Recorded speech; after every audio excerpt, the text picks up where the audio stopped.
Kuryama wambaye ubusa cyangwa se ukuri cyangwa se uko wavutse bifitiye umubiri akamaro gatandukanye ndetse byongereye imikorere myiza y'ingingo zitandukanye ku buryo butangaje. Kuryama amasaha ahagije bigufasha kwirinda ibibazo bitandukanye biterwa no kutaryama cyangwa se kuryama amasaha make.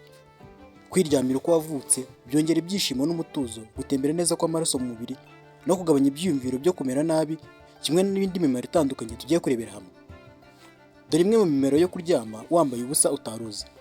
Uwa mbere ni uko bituma ukura neza ndetse bigafasha kuringaniza umusemburo wa melatonine. Kuryama wambaye ubusa bifasha cyane umubiri wawe kuringaniza umusemburo wa melatonine n'imisemburo ifasha mu mikurire. Iyi yose ikaba ari ingenzi cyane mu gutuma urushaho kubaho neza. Melatonine ni umusemburo ukorwa n'ubwonko, ukaba witabazwa mu ruhererekane rwo gusinzira no kubyuka. Uyu musemburo kandi ufasha mu kugena igihe uryama ndetse n'igihe ubyukira. Umumaro wa kabiri wo kuryama wambaye ubusa ni uko byongera ubushake bw'imibonano mpuzabitsina ndetse bikagabanya umuvuduko ukabije w'amaraso. Ku bashakanye, kuryama mu buriri uko wivukiye n'uwo mwashakanye bitanga umunezero. Uyu munezero uturuka ku musemburo witwa oxytocin. Uyu musemburo ukaba wongera urukundo no kwiyumvanamo hagati y'abashakanye. Si ibi gusa kuko umusemburo wa oxytocin ukora kuko utera imikorere myiza y'umutima, aho ifasha mu kugabanya umuvuduko w'amaraso ndetse ugafasha mu kongera ubudahangarwa no kugabanya imihangayiko. Uku kwegerana kw'imibiri kandi bigafasha mu gupfumbatana neza ndetse bigatuma abashakanye barushaho kwiyumvanamo. Umumaro wa gatatu wo kuryama wambaye ubusa ni uko bifasha mu gusinzira neza. Kugira ngo umuntu asinzire neza, umubiri wawe muri rusange uba ugomba kugabanukaho byibuze igice cya diguri kugira ngo ubashe gukomeza gusinzira neza. Igipimo cy'ubushyuhe ntikigomba kwiyongera na gato. Iyo bitagenze gutya, ubwonko burakubyutsa mu rwego rwo kumenya ko hari ikibazo gihari. Kuryama wambaye ubusa byorohera umubiri wawe kugabanya ubushyuhe mu mubiri ku buryo bwihuse ndetse no kuguma ku gipimo gikwiye mu mubiri. Gusinzira ushikagurika bitewe n'ubushyuhe bwinshi bituma udasinzira byimazeyo, bityo ubushobozi bwo kwibuka no gufata mu mutwe bukagabanuka. Ntabashe no kubaho gusanwa k'uturemangingo tuba twangiritse. Ikindi ni uko bifasha byongerera uruhu itoto ndetse no kumererwa neza. Uruhu rubasha guhumeka neza iyo umuntu aryamye yambaye ubusa.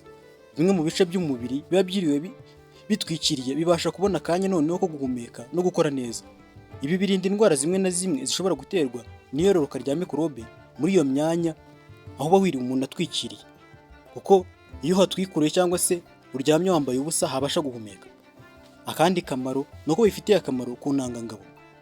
Kuryama wambaye ubusa birinda ubushyuhe bwinshi bigatuma amasohoro atangirika.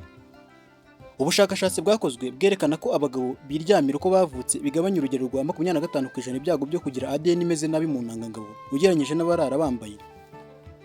Umumaro wa gatanu wo kuryama wambaye ubusa nuko biringaniza umusemburo wa cortisol. Kuryama wambaye ubusa byongerera umubiri wawe kuguma ku gipimo cy'ubushyuhe bukwiye, bityo umusemburo wa cortisol ugakorwa neza. Iyo uryamye nabi cyangwa se ukaryama ushyushye cyane, biba bikongerera ibyago byo kubyuka cortisol iri ku kigero kiri hejuru cyane mu maraso.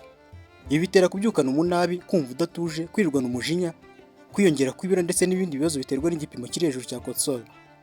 Rero kuryama wambaye ubusa byagufasha kurwanya ibibazo byose cortisol nyinshi ishobora kugutera. Nyuma yo kubona ko akamaro ko kuryama wambaye ubusa rero, nawe wicikwa n'ibi byiza byose. Nubwo hari igihe ugomba kwambara imyenda ukifubika neza nko mu gihe urwaye cyangwa se mu gihe hakonje cyane.